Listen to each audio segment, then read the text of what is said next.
92.7 big FM पर आप सुन रहे हैं यादों का edit box with Nilesh Mishra season 4। कहानियां जिनमें आप मिलते हैं खुद से। In association with Reliance Life Insurance, Do Good and Otrivin देबंद नाक से राहत 12 घंटे के लिए सिर्फ ₹1 में। दोस्तों, आज मैं आपको सुनाने जा रहा हूं अपनी मंडली के सदस्य आजम कादरी की लिखी कहानी जिंदगी एक वेटिंग रूम। वेटिंग रूम में लोग आने वाली रेलगाड़ियों का इंतजार करते हैं ताकि वक्त काटकर मंजिल तक पहुंचा जा सके। पर किसी की जिंदगी ही वेटिंग रूम बन जाए और मंजिल का पता ना हो तो इंतजार का क्या कीजिएगा। रंभा की जिंदगी भी कुछ ऐसी ही हो गई थी, वेटिंग रूम जैसी। फर्क सिर्फ इतना था कि उसे न तो मंजिल का पता था और न ही किसी का इंतजार। कोई 5 साल हुए पति अनुराग का जब से एक एक्सीडेंट में साथ छूटा था। उसकी खुशियों ने उछाले मारना छोड़ दिया था। वो तो बस हरदम एक सहमे हुए पालतू की तरह मन में बैठी रहती। शुक्र है तब गोद में 2 साल की मिन्नी थी। वो भी ना होती तो जीने का मकसद अनुराग के साथ ही खत्म हो जाता। ये सब कुछ था और इन सब कुछ के बीच दिन और रात थे जो झील की तरह ठहरे नहीं रहते, नदी की तरह आते और जाते आगे बढ़ते रहते हैं। सो रंभा की जिंदगी तो झील बन गई थी, पर उम्र दिन रात की तरह आगे बढ़ती रही थी। एक शाम अनुराग के ही दिल्ली वाले फ्लैट में बैठी रंभा की मां ने उसकी झील में जैसे कंकड़ी मारी थी। जो हुआ उसे वापस तो नहीं किया जा सकता रंभा, पर जो नहीं होना चाहिए उसको तो मत होने दे। इतनी अच्छी नौकरी मिली है, चली जाना फिर मंडी की खुली वादियों में। क्या पता तेरी सेहत ठीक हो जाए। देख तो कैसी सूखी पड़ गई है। मम्मी की इन सब बातों पे उसने ज्यादा गौर नहीं किया, पर जब मम्मी ने मिन्नी की बात छेड़ी, अरे अपना नहीं तो कम से कम मिन्नी का ख्याल कर, तो रंभा ने हाँ में सर हिला दिया। दरअसल बीते हफ्ते रंभा को हिमाचल की हरी वादियों में बने एक शानदार नए स्कूल से आर्ट टीचर का ऑफर आया था। अपने लिए न सही पर माँ बाप बच्चों के लिए तो सब कुछ करते हैं। मिन्नी की खातिर आखिर रंभा ने माँ का कहना मान लिया था। माँ की बात एकदम गलत तो नहीं थी। हरी वादियों में झूलता सा उसका किराए का घर ऐसा था जैसे किसी ने बादलों में टांग दिया हो। खिड़की खोलो तो बादलों का झुंड अंदर आ जाता। मम्मी देखो खरगोश। जब अपनी खिड़की खोले मिन्नी घुमड़ते बादलों में जानवरों की तस्वीरें खोज के ताली बजाती तो मुस्कान रंभा के गालों पे अपने आप ही उतर आती। वरना पुराने घर में उदासी के सिवा मिन्नी को कुछ कहाँ नया दिखता था। ठहरी हुई जिंदगी में बहुत जरूरी होता है कुछ नया होते रहना। 92.7 बिग एफएम पर आप सुन रहे हैं यादों का edit box with Nilesh Mishra season 4। कहानियां जिनमें आप मिलते हैं खुद से। in association with Reliance Life Insurance, Do Good and Otrivin देबंद नाक से राहत 12 घंटे के लिए सिर्फ ₹1 में। दोस्तों, मैं आपको सुना रहा हूं अपनी मंडली के सदस्य आजम कादरी की लिखी कहानी जिंदगी एक वेटिंग रूम। इस कहानी में अब तक आपने सुना पति के गुजर जाने के बाद रंभा की सूनी जिंदगी में कुछ था तो 7 साल की बेटी मिन्नी, जिसकी खातिर उसने मंडी के एक स्कूल में पढ़ाना मंजूर कर लिया था। अब आगे। नया स्कूल अच्छा था, मौसम अच्छा था, पहाड़ भी अच्छे थे। बस एक बारिश ही थी इस नई जगह में जो रंभा को चुभ जाती थी, क्योंकि पहाड़ों की बारिश उसके लिए नई नहीं थी। अक्सर जानी पहचानी ही चीजें मन पे चोट कर जाती हैं। रंभा कैसे भूलती जब पहली बार वो अनुराग के साथ शिमला हनीमून पे गई थी। सावन का महीना ही था। हंसते खिलखिलाते जब भी दोनों होटल के कमरे से निकलते तो भीग के ही लौटते। तब का भीगना सुहाता था, पर अब का भीगना रुलाता है। मम्मी पता है इंग्लिश वाली मैम को तो कुछ भी नहीं पता। मैंने कल उनको इतनी पोएम सुनाई, उनको तो एक भी नहीं आती। गिरती नन्ही बूंदों में छाते से खुद को और मिन्नी को बचाती हुई रंभा मिन्नी की बातें सुनती पहाड़ी की खड़ी सीढ़ियों से उतर रही थी कि तभी पीछे से किसी के तेजी से रपटने की आवाज आई। जब तक रंभा मुड़ के देखती, एक 30-32 साल का नौजवान उससे भिड़ गया। यूं तो सीढ़ियां चढ़ने उतरने के लिए ही होती हैं, पर कभी कभी टकराने की वजह भी बन जाती हैं। शुक्र है उतरने को 1-2 ही सीढ़ियां बची थी, वरना सबको चोट लग जाती। देख के नहीं चल सकते, बेवकूफ हैं के। मिन्नी को संभालते हुए रंभा ने उस शख्स से कहा जो औंधे मुंह घास पे पड़ा था। सॉरी जी, चल तो देख के ही रहा था, पर हवा से ये मुखौटा, फिर काई भी तो कितनी जमी सीढ़ियों पर। हल्के हरे रंग का कुर्ता पहने हुए वो नौजवान उठा तो रंभा ने देखा कि उसने चिंपैंजी का मुखौटा पहन रखा था। उसका मुखौटा देखकर मिन्नी जोरों से हंसने लगी। मिन्नी को हंसते देख वो भी मुस्कुराया और रंभा से बोला, जी माफ कीजिए, मैं इसे पहन के रखने की रिहर्सल कर रहा था। शाम को प्ले है ना, यहाँ जो थिएटर एकेडमी है उसमें काम करता हूं मैं। मुखौटा उतारते हुए नौजवान बोला, पर रंभा का गुस्सा अभी भी उसके चेहरे पे था। बड़ी बड़ी आंखें, माथे पे बड़ी सी गोल बिंदी और हल्के पीले सूट में रंभा के गाल गुस्से में और भी गुलाबी पड़ गए थे। नौजवान की आंखें कुछ पल रंभा को देखती रहीं, फिर खुद ही उसने आगे बढ़कर अपना हाथ आगे किया और बोला, अब सॉरी तो बोल ही चुका हूं। By the way, my name is Rajeev. Whatever कह के रंभा अपने स्कूल चली गई और राजीव उसको जाते देखता रहा। 92.7 बिग एफएम पर आप सुन रहे हैं यादों का idiot box with Nilesh Mishra season 4, कहानियां जिनमें आप मिलते हैं खुद से। In association with Reliance Life Insurance, Do Good and ऑट्रिविन देबंद नाक से राहत 12 घंटे के लिए सिर्फ 1 रुपए में। दोस्तों, मैं आपको सुना रहा हूं अपनी मंडली के सदस्य आजम कादरी की लिखी कहानी जिंदगी एक वेटिंग रूम। इस कहानी में अब तक आपने सुना, अनुराग के गुजर जाने के बाद रंभा ने आखिरकार अपनी बेटी मिन्नी की खातिर मंडी के स्कूल में नौकरी कर ली थी। पहाड़ों का नयापन अच्छा तो था, पर कभी कभी दुख भी दे जाता था। आज रास्ते में रंगकर्मी राजीव रंभा से टकरा गया था। अब आगे। ढलती शाम थी। वही सीढ़ियां थीं जब रंभा मिन्नी का हाथ थामे घर वापस जा रही थी। जी सुनिए। सीढ़ियां चढ़ते वक्त राजीव की आवाज ने रास्ता रोक लिया था उसका। रंभा को यूं राजीव का टोकना अच्छा नहीं लगा। लगता है सुबह वाली गलती अब तक माफ नहीं की आपने। सीढ़ियों पे खड़े राजीव ने आगे आके कहा तो रंभा बोली, ऐसी कोई बात भी नहीं थी जिसको माफ किया जाए।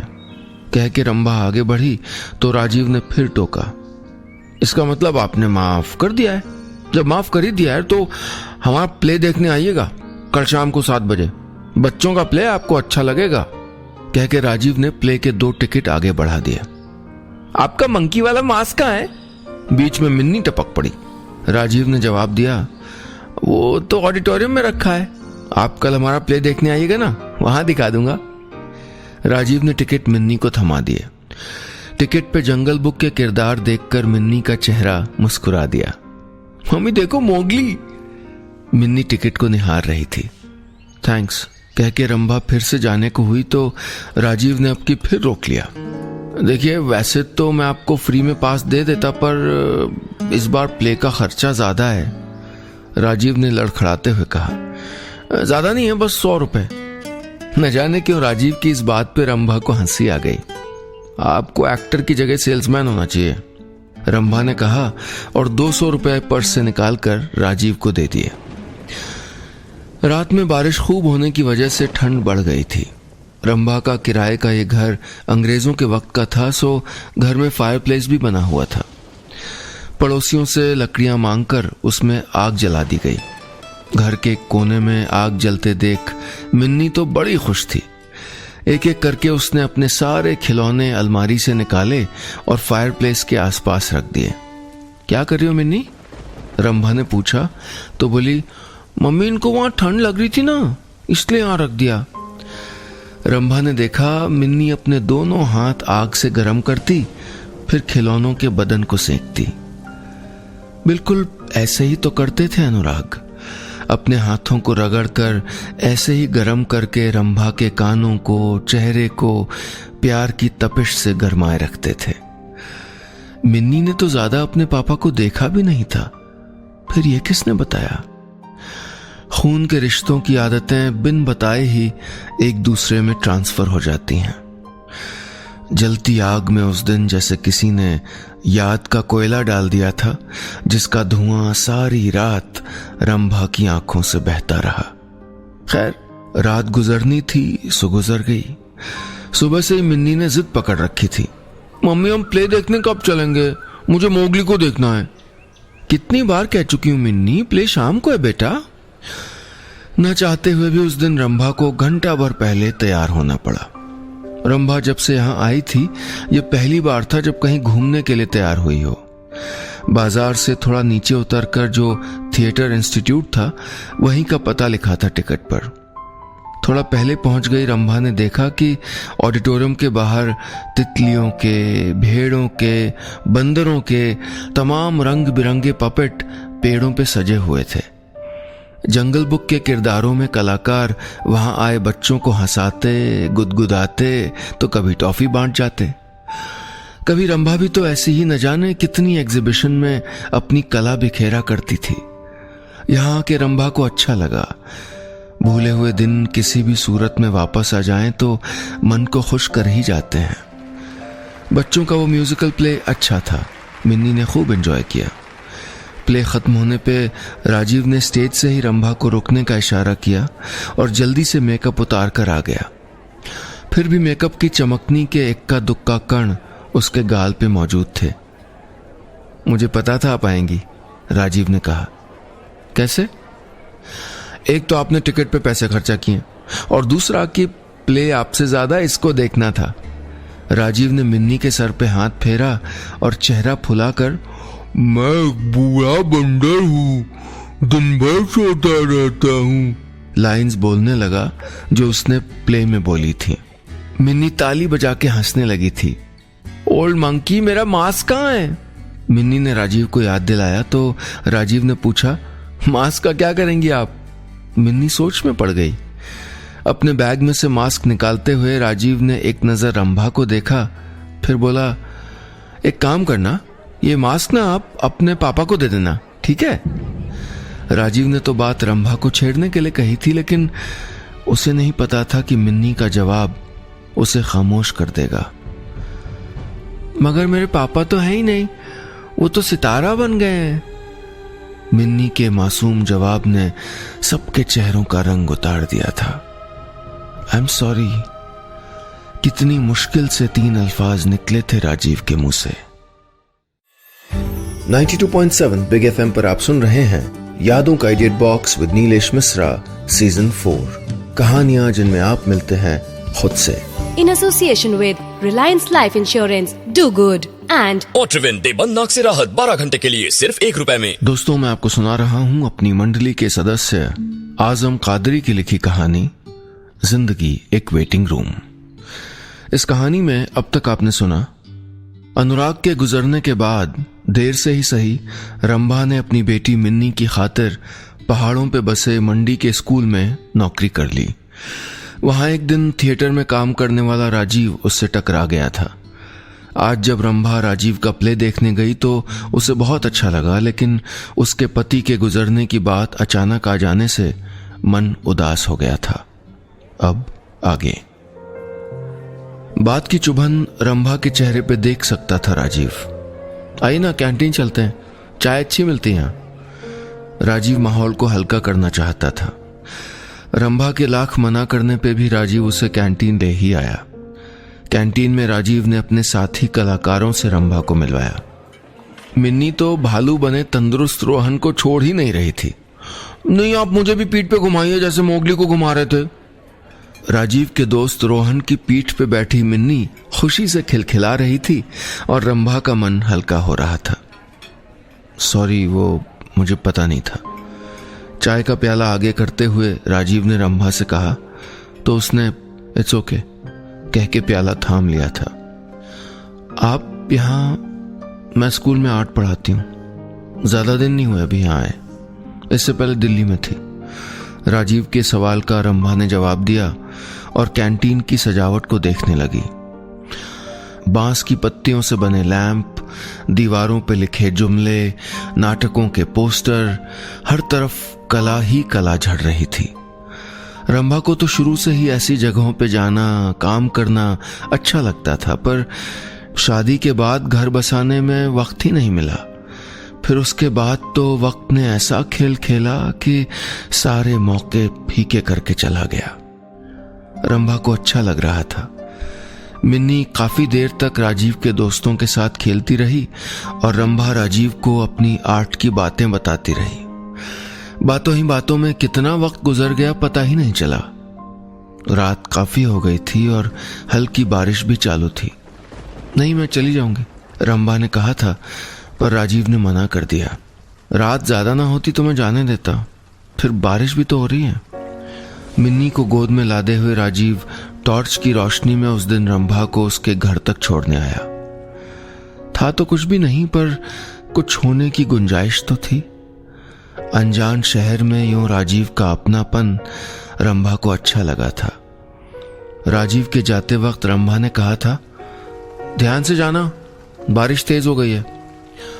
डोंट वरी, मैं बार बार नहीं फिसलता, राजीव ने जवाब दिया और चला गया। अपनी खिड़की से रोशनी के धब्बे में राजीव को बारिश में गुम हो जाने तक देखा था रंभा ने।